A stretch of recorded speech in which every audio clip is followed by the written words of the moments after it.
Hola, antes de comenzar el episodio me gustaría recordarte que he publicado 3 libros. El primero se llama Computación y Programación Funcional, que fue publicado en 2021 y es un libro que trata la programación funcional desde un punto de vista teórico y práctico. El segundo se llama Mentes Geniales, la vida y obra de 12 grandes informáticos. Esta es una obra que repasa la historia de hombres y mujeres que fueron relevantes en la historia de la computación. Y el último, el más reciente, se llama Principios de Programación, donde explico una nueva forma de entender la programación a través de 8 conceptos. Todos estos libros se pueden encontrar en librerías en España o en Amazon, y también en Latinoamérica se puede encontrar a través de Mercado Libre y Busca Libre. Para más detalles pueden visitar mi sitio web camilochacon.com.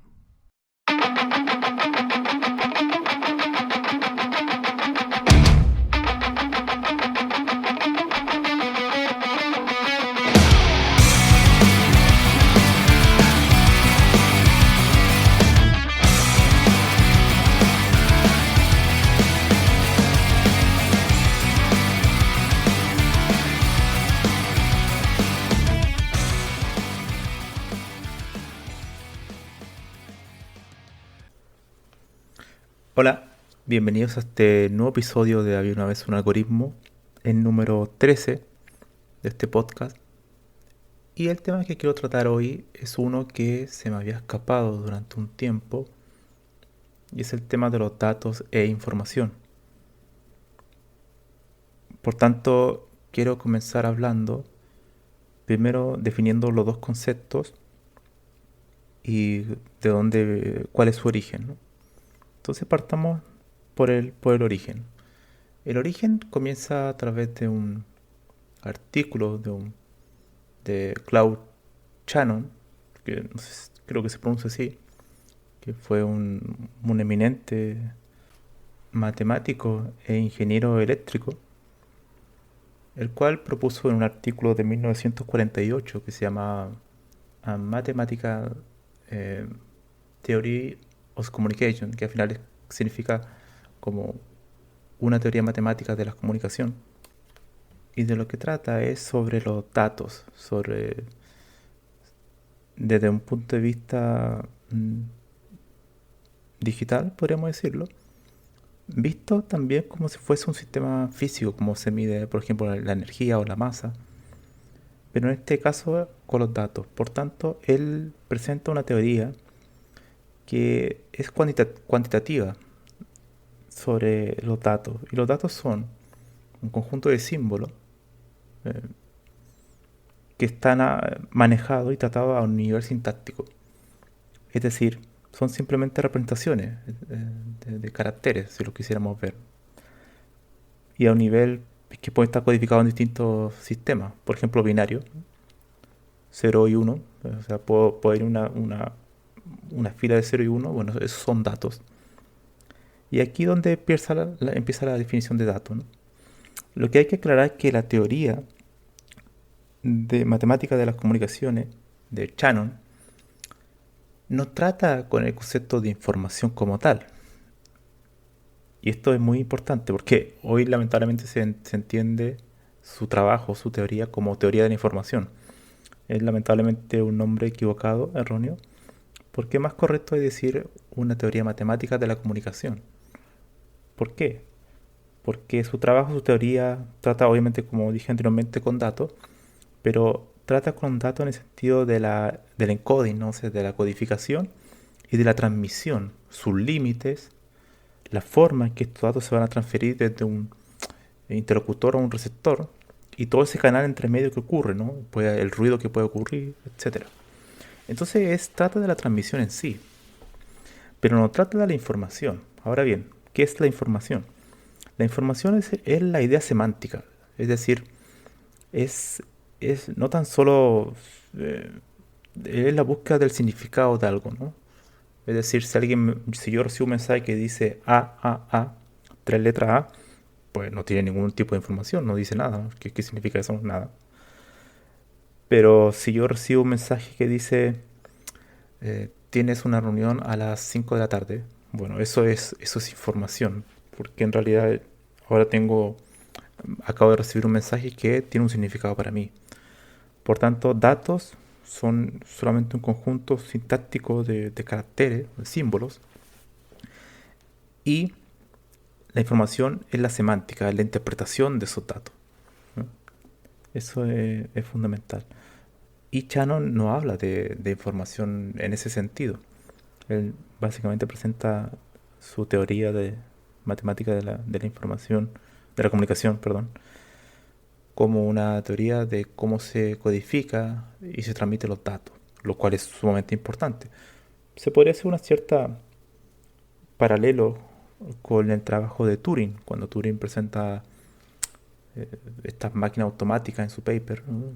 Que hoy en día se conocen como las máquinas de Turing, que es la forma de expresar teóricamente lo que es la computación, sus límites. Y esa es la base de todo lo que conocemos como desarrollo de software y la computación en general, la ciencia de la computación. Bueno, esto vendría siendo equivalente. Shannon presenta la teoría, o sea, de cómo funcionan los datos a un nivel primario, base, y después de eso se viene la información y todos los sistemas semánticos, etcétera, ¿no?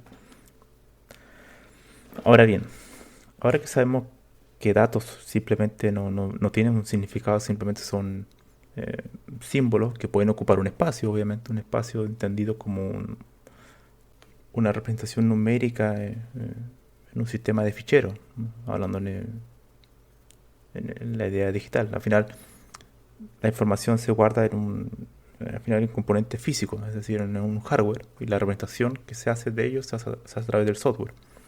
Y ahí podemos tener una representación que es a nivel de 0 y 1, y si seguimos escalando a nivel de abstracción llegamos a imágenes, videos, etcétera. Por tanto, los datos son simplemente eso. Una vez que uno intenta buscarle un significado, se transforma en información.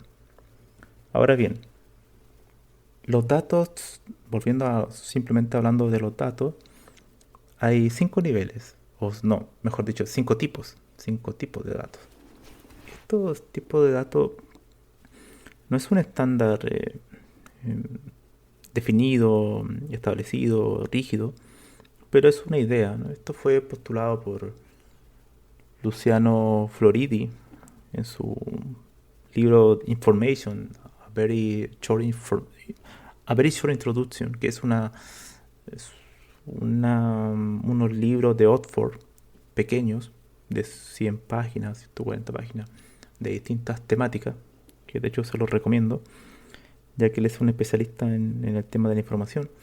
Y él presenta 5 tipos de datos. Y eso es lo que voy a mencionar ahora, para que se clarifique un poquito más el tema de los datos, que al final es el tema central de la teoría de Shannon. Primero, tenemos los datos primarios. Los datos primarios son los que se guardan en un sistema primario, en el sentido de que, entendiéndose primario como principal o fundamental, por ejemplo, en una base de datos. Una base de datos es un software, un sistema de software que está compuesto por muchos componentes, módulos, que lo que hacen es tratar de persistir los datos. Por tanto, es un sistema primario, porque ahí está la información, tenemos acceso directo a esos datos. Es nuestro sistema que mantiene un repositorio, por así decirlo, de todos los datos que hemos recopilado, ¿no? Desde algún lugar. Después tenemos los datos secundarios. Y esos datos son los que a primera vista no están tratados como tal, sino que son su ausencia, su contrapartida de los datos primarios. Es decir, por ejemplo, si tú un sistema hace un log constantemente al sistema para saber que está funcionando correctamente, si en algún momento la base de datos deja de registrar esos logs por un periodo de 3 4 horas, algo ocurrió, ¿no? Bueno, esos son los datos secundarios, que claro, uno tiene datos, sí, haciendo desde la ausencia de ellos, ¿no? Eso igual nos entrega un tipo de datos que al final después se pueden transformar, de hecho, en información, ya que si no tenemos registro de log en un determinado tiempo, bueno, se puede transformar después en información, ya que eso significa que algo ocurrió, algún problema está ocurriendo. Bueno, esos son los datos secundarios, ¿no? No están en una fuente principal, sino que uno puede asumir que si no está ocurriendo un cierto evento, también son datos, ¿no? Es su ausencia. El tercer tipo son muy eh, populares, o prácticamente cualquier informático debería conocer, o son los metadata. La metadata es la forma que está sobre los datos en sí, los datos que están sobre los datos, en el sentido de que trata sobre la naturaleza de los datos en sí mismos. Por ejemplo, con un fichero uno lo puede ver muy fácilmente. Tenemos un fichero en cualquier sistema de archivo, o en cualquier sistema operativo. Por ejemplo, una canción, en la metadata va a ser su formato, va a ser, por ejemplo, .mp3, el artista, va a ser cuál es el artista, el nombre de la canción, qué año fue lanzada, dentro de qué álbum está o single, etcétera. Esa es la información, esa es la metadata, ¿no? La data que representa la naturaleza de ese fichero en sí, de ese conjunto de datos, ¿no? Es descriptiva, por tanto. El cuarto nivel son los datos operacionales. Los datos operacionales tienen que ver con la dinámica del sistema informático en sí. Eso quiere decir que, por ejemplo, si nosotros estamos registrando un log de distintos estados, siguiendo con el ejemplo del log, tenemos, por ejemplo, un estado que dice, ok, correcto, todo funcionando bien, o sea, exitoso, ¿no? Y de repente desaparece ese evento y comienzan a aparecer errores. Y después vuelve a aparecer correcto. Por tanto, esa secuencia habla de una secuencia de eventos que tienen que ver con su propia dinámica, ¿no? En el sentido de que tiene que ver netamente con la operación del sistema. Y no es un conjunto de datos que van apareciendo, que a posteriori pueden transformarse en información, pero viéndolo desde un punto de vista a nivel de datos, es eso, sobre la data operativa, ¿no? De lo que está ocurriendo en el sistema. Y para terminar, el último tipo de datos son los derivados. Y esto quiere decir que, por ejemplo, esto se ve fácilmente con el tema de análisis de datos, que tenemos un conjunto de datos y queremos buscar patrones en ellos. Queremos buscar relaciones e inferencias, ¿no? Esa es la data derivada, ¿no? O sea, tenemos datos y podemos derivar otras conclusiones en base a los mismos que se pueden transformar en información. Entonces, esos serían los 5 tipos de datos básicos. Probablemente pueden haber más. Esta es una categoría que propone Luciano Floridi. Los datos primarios, los datos secundarios, la metadata, los datos operativos o operacionales y los datos derivados. Ahora bien, Shannon en su paper trata, bueno, posteriormente se conoce lo que él llama información que actualmente se conoce como entropía.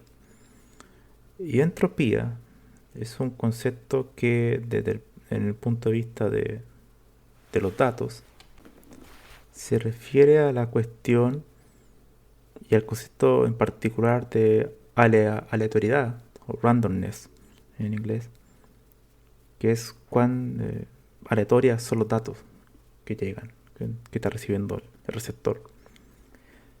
Eso es sumamente importante. Por ejemplo, una alta entropía significa que los datos tienen muchos déficits. Es decir, vienen diferentes tipos de símbolos.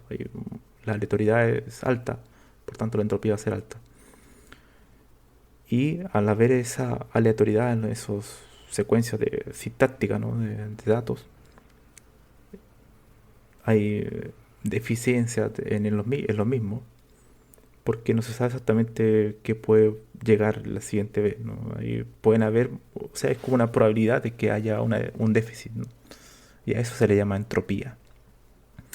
Si vemos la contrapartida, la entropía cero, por ejemplo, que es la entropía de nivel mínimo, significa que es un mensaje Por ejemplo, el que dije anteriormente como A, o sea, solamente hay un carácter, un símbolo, y se repite el mismo.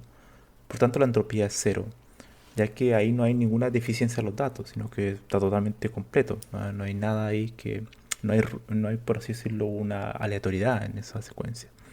Pero mientras yo más se empieza a agregar nuevos símbolos, se empieza a haber un cierto ruido, ¿no?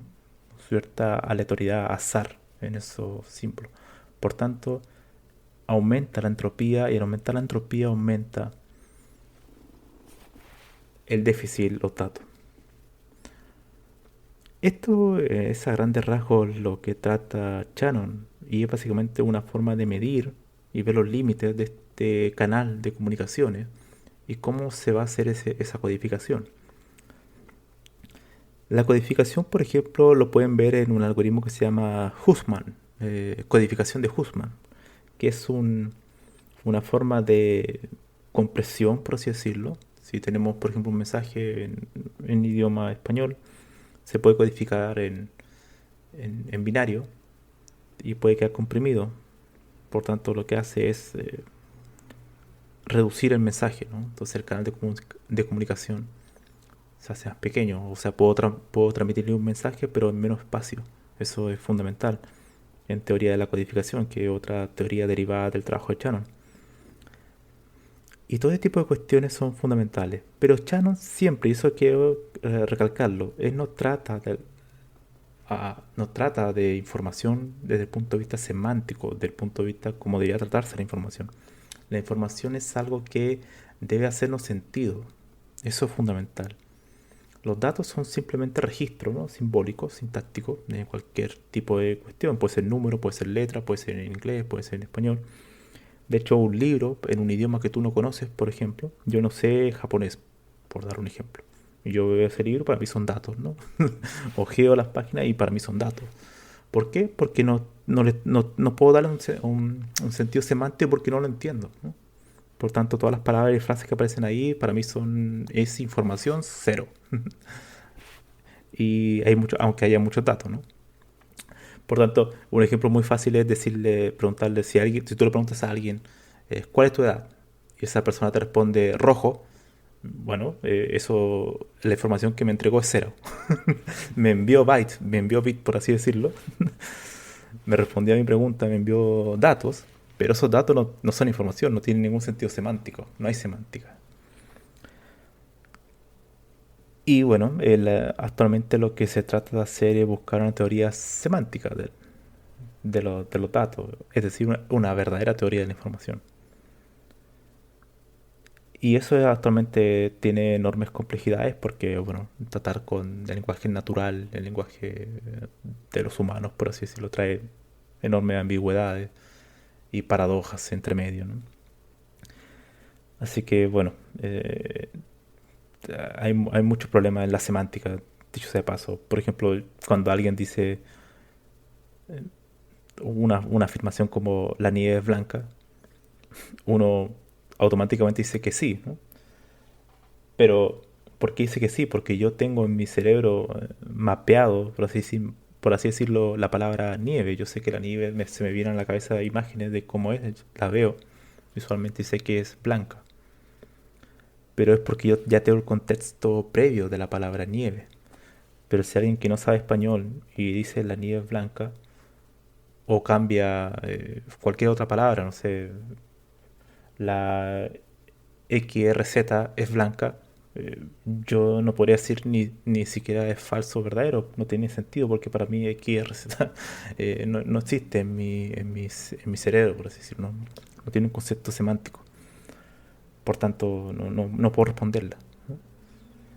Y entonces, para que un sistema informático pueda ser semántico, tiene que tener, por así decirlo, una base de datos de conocimiento donde pueda comprender lo que es nieve. Y ese es un gran problema, y es uno de los problemas también de la inteligencia artificial en el área de procesamiento del lenguaje natural.